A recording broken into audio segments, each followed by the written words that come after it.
Okay, so here's the situation we have now. I do have a couple of other pieces of furniture, but I really don't think I'm going to be keeping any of them because they're just, not my aesthetic. So I have my piano, of course, and my desk, but I think everything else can be things that I bring in, stuff that I thrift, and then if I can't find the things I want at the thrift store, then I will look online and see what I can find. So I think I'm going to scoot my desk maybe somewhere down here, and my door frame is here, so that's a little bit too close. But I know I definitely want to put my piano up here against this wall, because back here is this really ugly radiator, actually right here, is this really ugly radiator right here, and I never use it because it doesn't really work. Plus radiators are super bad for pianos, so I think I'll figure out my heat another way and just put the piano back here to cover up that radiator. And then of course I have a whole wall that I'll work with. Oh my god, what is the opposite of aesthetic? Anxiety? Because I feel like this is the opposite of what I want everything to be. I'm trying to ignore this placement of the piano because I'm not happy with it and I have a little bit of stress because I don't know where I'm going to put it. But now I'm just checking out some of these paint samples I've got on the walls, trying to figure out exactly what I want to do. I'm leaning towards this one here on the end, but I'm not sure yet. If you remember all the sound panels that were on my back wall, I have to get all of the hot glue that I used to stick them to the wall off. So that's what I'm doing this afternoon.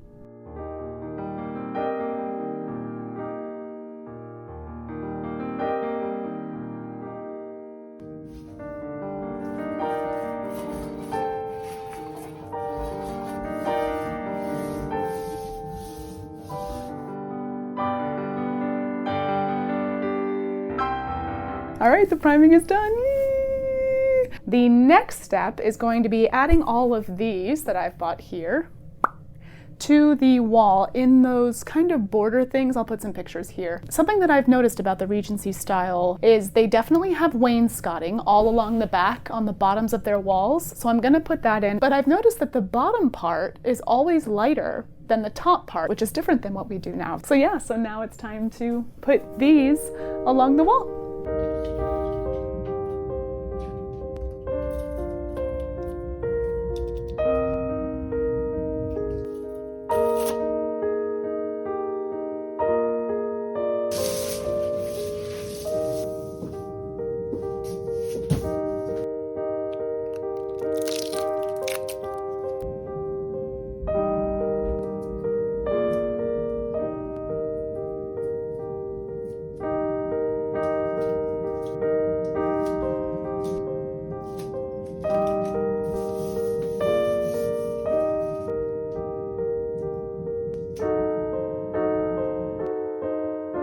Alright, bit of a setback. Apparently these MDF boards that I bought for my wainscoting do not stick to the wall with 3M tape, but I have an idea.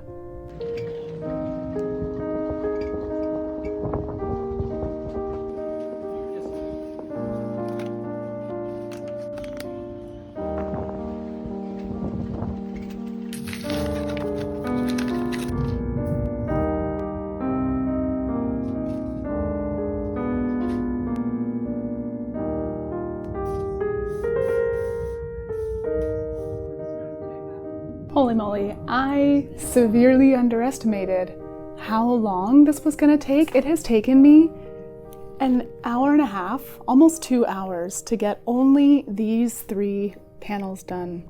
Okay, so this is where we are. I have unfortunately run completely out of my materials here. You can see that that's all I have. I tried to use every single part of, what is it, an elephant? So now I need to run back to the hardware store and see if I can find any more of these particular MDF boards, and we'll keep going. It's gonna be worth it. So I went to the hardware store to completely clear out the rest of their MDF boards, and I found this plain white contact paper, and it just hit me that I could use that to cover these let's call them custard colored rails. I'm honestly not sure what they actually are, but I was pleasantly surprised at the immediate difference this idea made. And now my only concern is I'm still really not happy with the piano situation, but one of my teachers told me once that bipedal movement is wonderful for the purposes of pontification. So here's hoping some painting will inspire me because Lord knows there's a lot of it to do.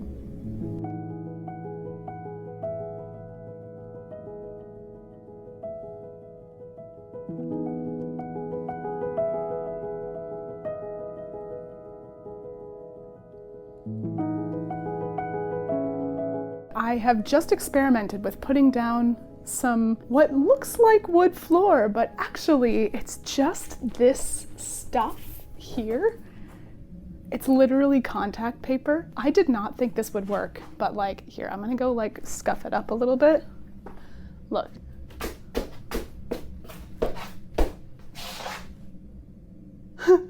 And I don't plan to do any like Irish dancing or anything on it, so I'm gonna put this down and see what happens. They were like $6 a roll, so.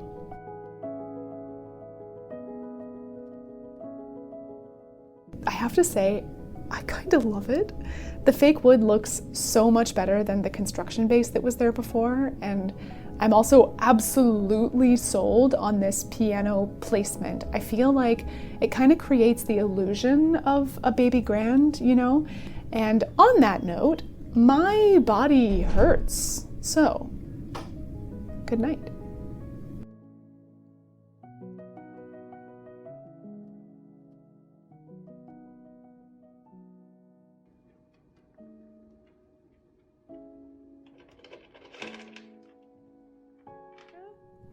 Goedemorgen. I'm about to head to the thrift store to see what I can find in the Regency/Queen Anne style department, but I feel like there are a couple of things that you guys need to know about how I'm going to be decorating this particular music room. I'm going to try and thrift as much as possible, partly because it's cheaper, but also partly because I really actually think that's going to be my best bet at finding the things that will fit in this particular room and that are on my wish list. Especially if you live in an older city like I do, then it's kind of amazing how much comes out of these estate sales and winds up in the bargain bin at your city's thrift stores. So if you're looking for aesthetic furniture, decor, what have you, then I would definitely recommend hitting up a thrift store, especially if you're not tied to a specific era, as I think a lot of us in the classical music community might be accustomed to. But if you're just looking for the feel of something rather than like necessarily its historical accuracy. I'm also completely aware that I am not going to find all the things I want to find on this particular one day.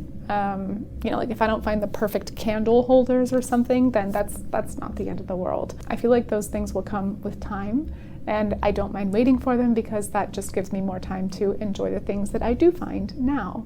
I'm also personally quite minimalist, and the sort of like cluttercore vibe that comes with the light academia, Jane Austen meets Phantom of the Opera it's really not for me. So I'm going to be shopping really intentionally, especially because all the items have already been thrifted once. So as their new owner, I don't want them to just be going from one place where they're collecting dust to another. I want to make sure that they have a second life, that I can put some memories into them, that kind of like Pocahontas spiritual stuff. So okay, enough philosophical waxing. It's time to hit the bike and see if I can find myself some music room ornaments.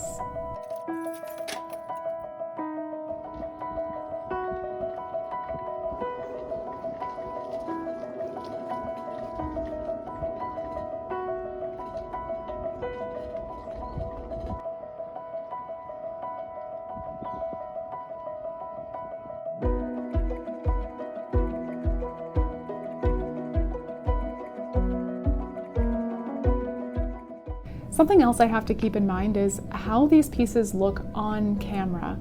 A lot of these fabrics look really lovely in person, but then they seem kind of dirty or faded through the lens, and no one wants to focus on that, right?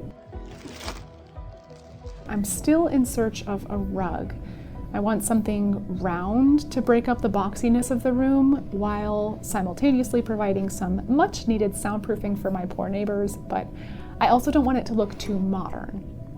So with those not at all exacting specifications in mind, I am off to thrift store number 2 to see what we can find.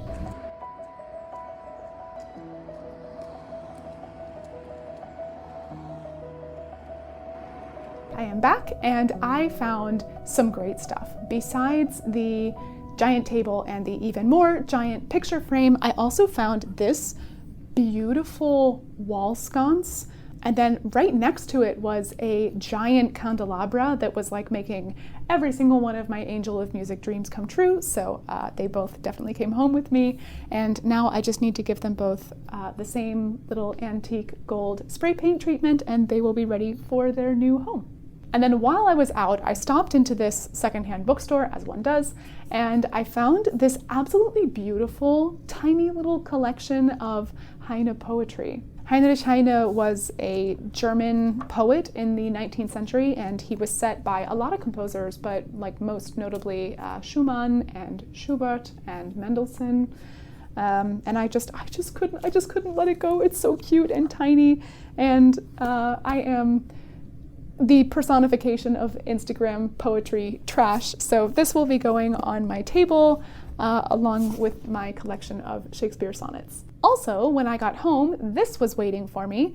This is a wooden music stand that I ordered from a local music store, and I just loved how it looks like a piece of furniture instead of, just like one of those portable metal music stands. So I'm going to unbox this and get this surprisingly big box out of here.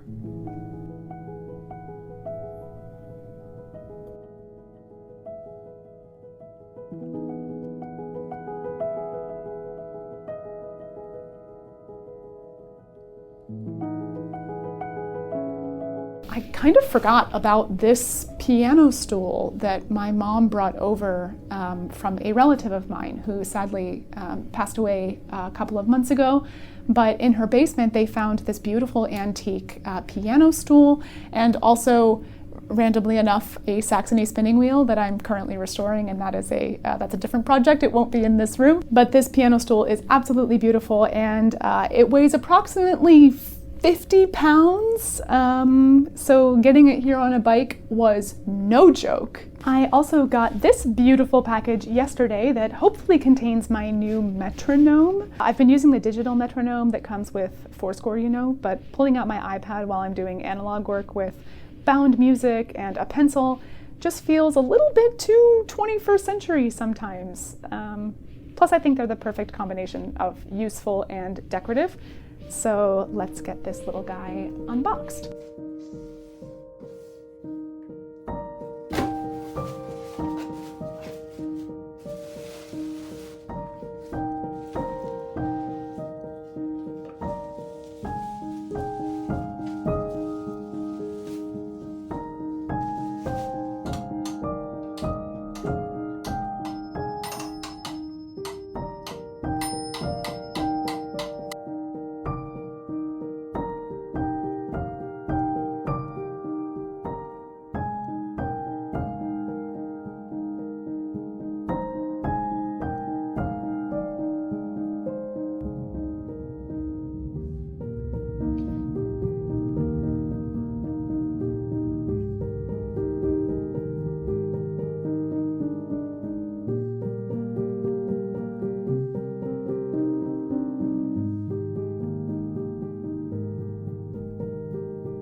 The candelabra is done, and I think I'm gonna put it here. My God, that's heavy, and I just felt every inch of scratching my piano like that. Actually, you know what I think I'm gonna do? I think I got this beautiful tray, and I think I'll probably put this underneath it. Yeah. I'm not gonna be getting a light for my piano for better or for worse. I'll be using this candelabra instead, like the basic, needlessly historical, ridiculously romantic creature I am. Plus, it's not like I don't have practice. When I was a kid, I would hide candles in my bedside drawer, And I would use those to read and to write by at night. And technically I wasn't allowed to do that because my parents were worried about my young developing eyesight. But hey, what's a lifetime of nearsightedness and mild astigmatism compared to living one's best Elizabeth Swann life? You could say it doesn't hold a candle to it.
So this is a particularly important and sweet memory for me. This is my hand and my daughter's hand.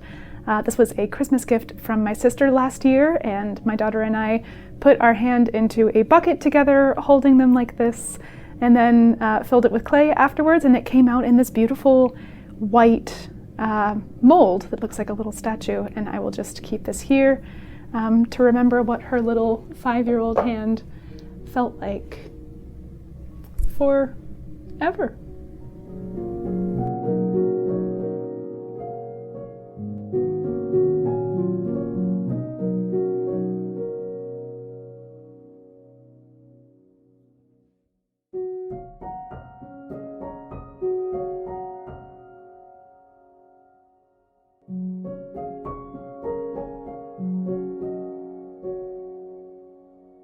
So I have these loose pages of Handel's Te Deum and the Mozart Solemn Vespers, and I found them in my secondhand bookstore, and I just couldn't let them go to waste, but I didn't really know what to do with them. And meanwhile, I was wondering what exactly I should be doing with these. I was looking for the perfect peel and stick wallpaper to put inside them, and then I thought to myself, you know what? Who wouldn't want to spend the day looking at these beautiful scores, especially because the Laudate Dominum is one of my favorite things to sing in the soprano repertoire. So in the spirit of one woman's blasphemy being another woman's beauty, these will be going up on the wall.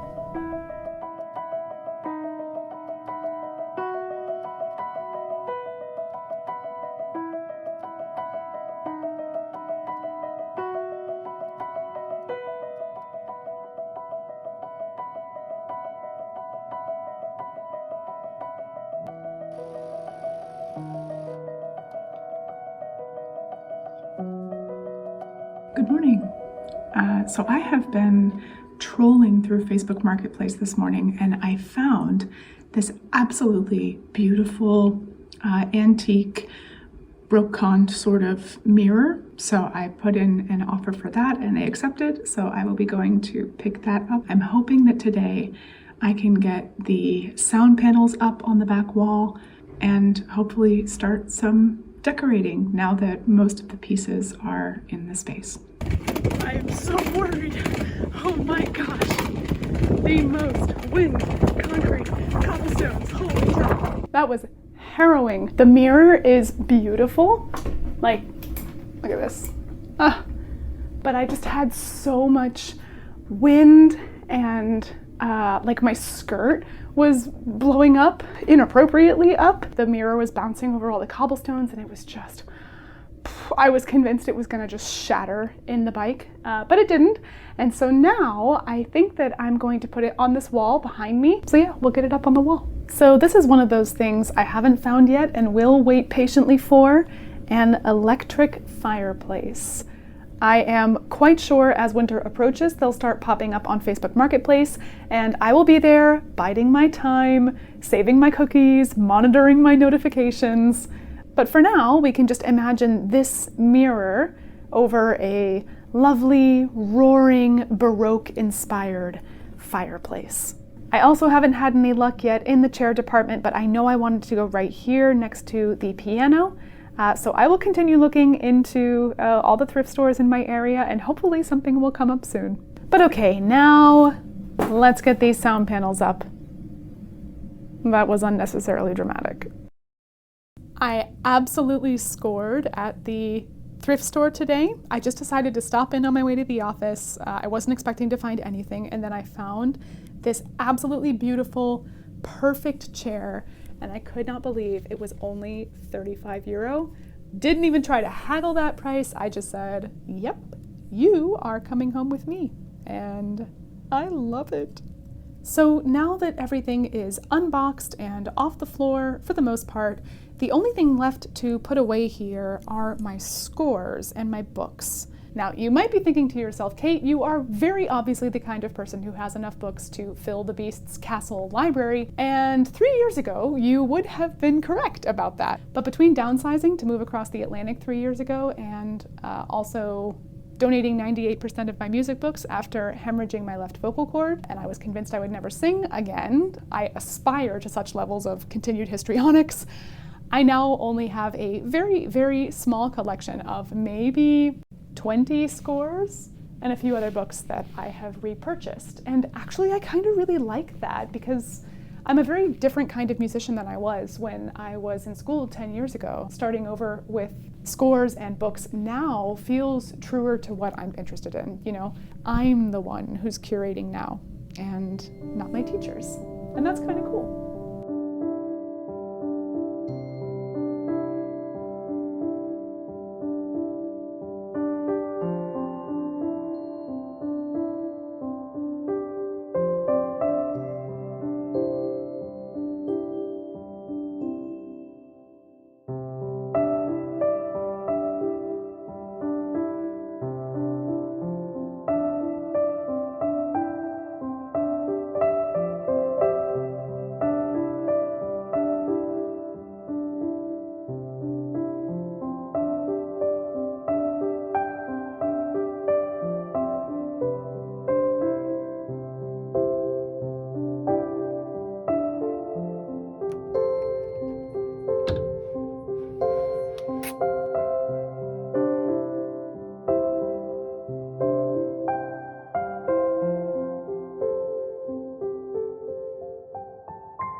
Well, it is literally a week later and the final piece of the puzzle has finally arrived. This is the long-awaited, not too specific specifications, rug that will be going on my floor. And I cannot wait to have it unwrapped. So with the exception of a few additional pieces, this music room is as finished as it can be today. And as I use it to practice and film, I'll naturally be making changes to adapt to the workflow I need, but in general, I'm so happy with how it ultimately turned out, particularly considering that I really did most of this as I went. I don't think I could have pictured this in the beginning when everything was on the floor. As I was wiping down my piano and setting up my scores, I just felt this wonderful urge to make music and really do it well. Especially for creative endeavors, I feel like the power of your environment cannot be underestimated. And I am so happy to be sharing this new studio with you because, as one of my favorite creators said, we do share this in a way. Anyways, I still have ideas in mind for the admin portion of my studio space, so things like mics and preamps and desks and storage, just the nuts and bolts of how these videos are created beyond the aesthetics. So I may share some updates about that in the future, still in a, hopefully, aesthetic way. But in the meantime, I hope this cozy little design video inspires you to go and be creative.